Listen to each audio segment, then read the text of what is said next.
Now behind me is the epicenter of that particular explosion. Very close to it, it's a lorry station where some drivers had parked their vehicles, their trotros, specifically at the Ashram and Agbogba lorry station. As it stands right now, some of the vehicles caught up in the blaze. Still at the site, a lot of them charred, burnt beyond recognition, have been reduced to scrap. Behind the station also, it's a car dealership. About 6 vehicles on sale there were also affected. Now, the epicenter of the deadly explosion itself, we have the Bork Road vehicle. That was the sergeant, the gas before the explosion happened. It's still at the site. Firefighters on the day had a difficult time dousing the flames that had engulfed the Bork Road vehicle. Police officers on the ground have cordoned off this whole place. Initially in the morning when we came here, vehicles coming all the way from Hacho could not join the main Accra to Medina road, but that has changed now. It is now a one-way with these vehicles heading to Accra to Medina being the only vehicles using the stretch. If all the way from the Central Business District and you want to use the stretch to Hacho and its environs, you'll not be able to do so. About 100 police officers have also lined up the streets from the epicenter of the deadly explosion down. Maxwell Akbabat with that reports there. Now, hospitals in the capital have been receiving injured victims of Saturday's gas explosion. And we do know that the toll actually stands at 7, has been for some time, and that there are about 134 victims at 6 different hospitals in Accra. JoyNews' Matilda Bomega has visited or has personalized stories from some of the victims. Let's start off with the fire officer, Benjamin Sebefia, who suffered some burns and fractures at the scene during the rescue mission. Okay, immediately we reach there, we have to see the base one, the first people who are at the scene. We have to see them, take instruction from them. But we couldn't find out their location, so we are going to look for their location. Then the third explosion came. That's the whole thing. So which part of your body did you suffer burns or was a fracture? I have a small burn at my head, the top here, and then some leg pains. The time I was running, I don't know where I'm running to because the place all was dark. So before I fell down under the bridge. Before somebody called, first I go out before I call for assistance, before my people rescue me to the hospital.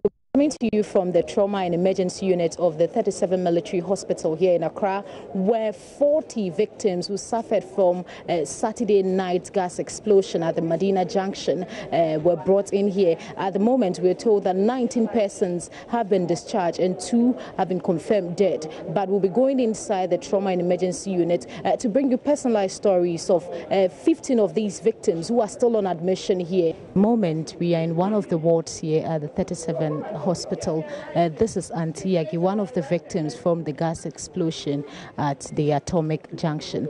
She's been prepared to the ward. She's been moved from the emergency unit to the main ward. So I'm going to interact with her briefly.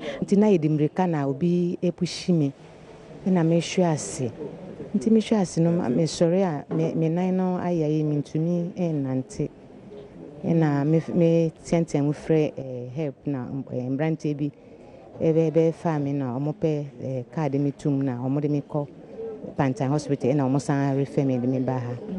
But generally, how are you feeling? How is it for you over this period? Me when I'm in 9 day, me I'm not feeling comfortable with it. Until I'm on the make forward for say. We were all running out when we heard the explosion.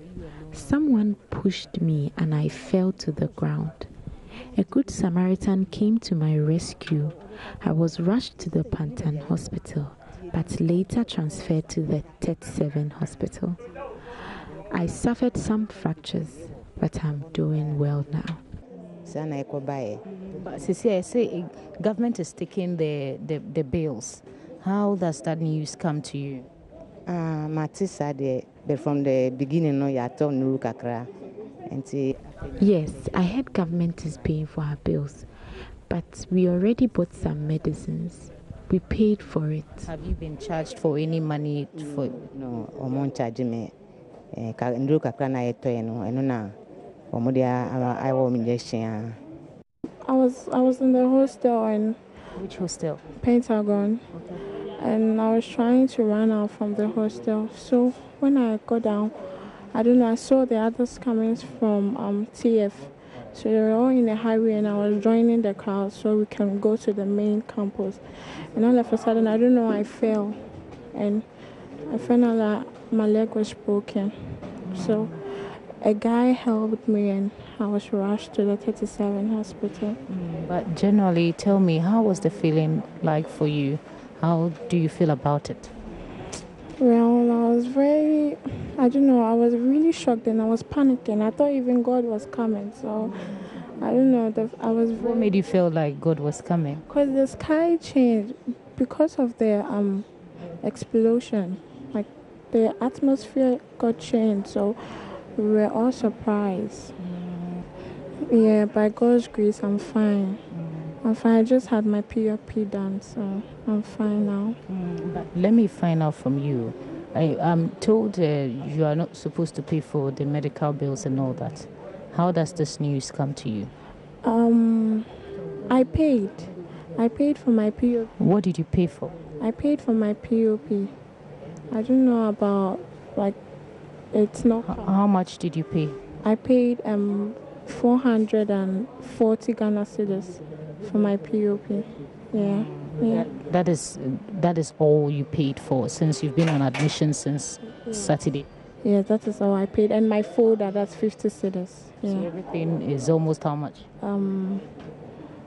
510. Yeah. At the post office on my side. Medina post office. We heard the explosion from Medina post office. Everybody was rushing out. So I also rushed out to pick my son. In the rush, I was told a car knocked me. I collapsed and later found myself on the hospital bed. Those are some of the victims there who are still recuperating.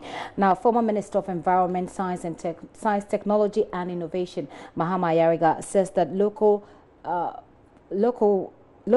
planning authorities cannot be excused from blame. And he's also urging citizens to challenge and mask the issuance of permits to fuel station operators. In cases like this, he says the blame should not be put on the minister's doorstep. Not for him, the lapse was really with the enforcement of the law and not existence.